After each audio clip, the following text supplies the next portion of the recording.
Welcome in, everyone, and thank you for tuning into this week's recap of the Lansing Watchdog, your trusted source for small business news. As always, I'm Francesca Rocco Ellis. And I'm Jacob Manning. And Jacob, SBM had quite an eventful week last week. What do you have to get us started? Yes, committee testimony began last Wednesday on Senate Bill 1011, a proposal aimed at helping small businesses access more affordable health insurance. The bill would allow small businesses from any industry to band together to purchase coverage collectively, what's called an association health plan. Now, this is a bill that I talked about last week, and the core idea behind it is to create joint risk pools made up of multiple small businesses. Instead of each company buying insurance on its own, they would pool together their employees, share risk, and potentially reduce premium costs.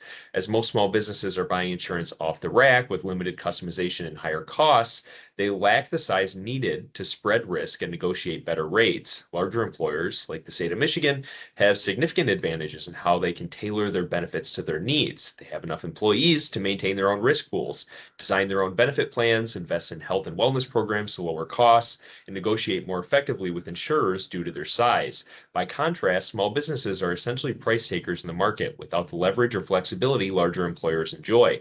Senate Bill 1011 is designed to level the playing field by allowing small businesses to team up, mimic the scale of larger employers, increase purchasing power, and lower premiums through shared risk. The idea is strength in numbers. If it works as intended, the proposal could lead to more affordable employer-sponsored coverage, expanding access to benefits for workers and small businesses, and more stable insurance pricing. SBAM's Chief Revenue Officer, Michelle Beebe, testified alongside SBAM member Greg Brogan with Brogan Insurance Agency. The two spoke to the issues employers are encountering and how this bill could be a step in the right direction towards solving them. There is a link to their full testimony in the newsletter, and it's also featured on SBAM's YouTube channel. There was some positive back and forth between the testifiers and legislators who were trying to get a better understanding of how this bill would help solve the issue facing employers. Chair Hertel, who is the sponsor of the bill, said in committee last week that the bill would be voted out of committee this week, which we expect to happen when the committee meets again on Wednesday at 1 p.m. Back to you, Francesca. We are now just 14 days away from the June 30th budget deadline. How is progress looking? Yeah, Jacob. So it sounds like Michigan could be heading towards another potential budget standoff between House Republicans and Governor Gretchen Whitmer. Speaker Matt Hall is signaling he may miss the July 1 deadline and rely on a temporary 4-month budget instead, which isn't the norm. Hall is also looking ahead politically, suggesting he could negotiate a better deal later, possibly under a different balance of power, raising the question of whether this is a strategy or a risky delay. And Medicaid is at the center of the conflict. The speaker says there is no funding crisis and no need for new taxes or reserves, while Governor Whitmer warns cuts could happen without new revenue. The two sides are presenting completely different realities. Hall argues the state is actually receiving more Medicaid funding than ever and accuses Democrats of overstating the problem. His plan includes cutting at least $800 million in the waste, fraud, and abuse across programs like Medicaid, childcare, food assistance, and state operations. He's proposing stricter eligibility checks and changes like paying for childcare based on attendance instead of enrollment. He also raised concerns about fraud in autism services and inefficiencies across benefit programs.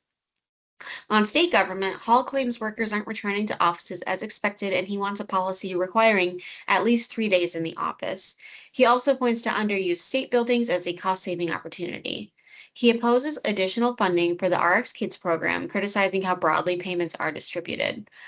The possibility of missing the budget deadline has sparked backlash, especially from education leaders who rely on stable funding to plan for the 1.4 million students, just like we saw last year. Overall, this reflects a deeper divide over cutting spending versus raising revenue, and whether to govern for the present or plan around future political shifts. We will keep listeners updated as the budget continues to develop. Now, throwing it back to you, Jacob, what do you have before we go? Yes, before we go, we wanted to let everyone know that SBAM's Small Biz PAC Board announced endorsements of 62 candidates running for Michigan State House and State Senate. Our president and CEO, Brian Calley, gave the following quote: Our state cannot become an economic powerhouse unless our small business ecosystem is thriving. The success of small businesses affects every single community across Michigan, as well as our state's overall economy. The candidates endorsed by the Small Biz PAC are both current and future elected officials that we will work with to ensure there are less obstacles on that path to prosperity. There will be further endorsements announced later this summer as we approach the August 4th primary. And as our Small Biz PAC board considers more races, you can view SBAM's full list of endorsed candidates from our election center, available at sbam.org in the Advocacy tab. Can you close us out for the week, Francesca? Absolutely. So before we go, just wanted to raise our last call for SBAM's annual meeting this week, scheduled for Thursday, June 18th at the Eagle Eye Golf Club in Bath. You can find out more information about SBAM events by scanning the QR code below or visiting sbam.org/events. And with that, Jacob and I wish you a great rest of your week, and we'll catch you next week with more updates.